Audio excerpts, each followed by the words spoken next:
ఇబ్రహీంపట్నం పోలీసులు మరోసారి ముంబై నటి జట్వానీని స్టేషన్కి పిలిపించారు. నిన్న రాత్రే ఇబ్రహీంపట్నం స్టేషన్కి వచ్చి కంప్లైంట్ ఇచ్చారు జట్వానీ. నిన్న రాత్రి న్యాయవాదులతో కలిసి వచ్చిన జట్వానీ ఇప్పుడు తల్లిదండ్రులతో కలిసి స్టేషన్కి వచ్చారు. తాజాగా కేసుకు సంబంధించి మరిన్ని వివరాలు తెలుసుకునేందుకు పోలీసులు మళ్లీ పిలిపించినట్లు తెలుస్తోంది. కేసుకు సంబంధించి ఎఫ్ఐఆర్ కాపీని తీసుకొచ్చేందుకు ఆమె ఇబ్రహీంపట్నం పోలీస్ స్టేషన్కి వచ్చినట్లు తెలుస్తోంది.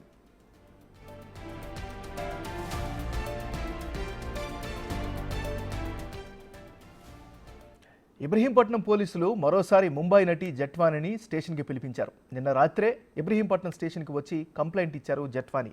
ఇక ఇదే అంశానికి సంబంధించి మరింత తాజా సమాచారాన్ని మా రిపోర్టర్ మల్లికార్జున్ అందిస్తారు. మల్లికార్జున్, చెప్పండి. నాగరాజ్, ముంబై కేసుకు సంబంధించి ముంబై నటి ఏదైతే వేధింపులు గురి చేశారంటూ మొదటగా ఆన్లైన్ లో సిపి ఆఫీస్ ఫిర్యాదు చేయడం, తర్వాత మాన్యువల్ గా వచ్చి స్వయంగా సిపిని కలిసి తర్వాత ఎవరికైతే కేసుకు సంబంధించి విచారణ అధికారిగా నియమించారో ఆ రాయ్ కూడా ఫిర్యాదు చేయడం జరిగింది.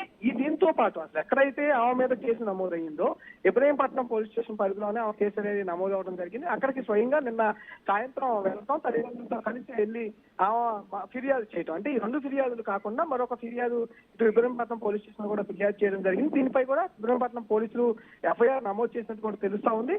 అయితే ఈ ఎఫ్ఐఆర్ నమోదు చేయడంతో పాటు మరోసారి ఆ దగ్గర నుంచి స్టేట్మెంట్ అయితే రికార్డ్ చేసుకుంటా ఉన్నారు. విచారణ అధికారి వద్ద కూడా దాదాపు 10 గంటల పాటు కూడా స్టేట్మెంట్ అనేది ఇవ్వడం జరిగింది. తల్లిదండ్రులతో పాటుగా ఏమో కూడా దాదాపు 2 రోజుల పాటు విజయవాడలో ఉండి స్టేట్మెంట్ అంతా ఇచ్చి తర్వాత ముంబై వెళ్ళిన పరిస్థితి.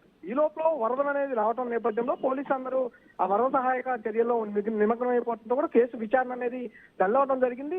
మరోసారి కేసు విచారణ డల్ అయిపోతా ఉంది. పోలీసులు మళ్ళీ కలగజేసుకుని కేసు విచారణ వేగవంతం చేయాలంటూ కూడా గతంలో విజ్ఞప్తి చేసిన పరిస్థితి. ఈ లోపల మళ్ళీ ఇబ్రహీంపట్నం పోలీస్ స్టేషన్ కి రావడం, మరోసారి ఫిర్యాదు చేయడం, స్టేట్మెంట్ అనేది ఇప్పుడు ఇవ్వడం జరుగుతుంది. దానిపైన కుక్కల విద్యాసాగర్ ఎవరైతే తనను అప్పుడు కేసు నమోదు చేయడానికి ఇబ్రహీంపట్నం పోలీస్ స్టేషన్ లో ఫిర్యాదు చేశారో ఆమె తనను మోసం చేసిందని ఆమె పైన ప్రధానంగా ఫిర్యాదు చేయడంతో పాటు మరికొంతమంది కూడా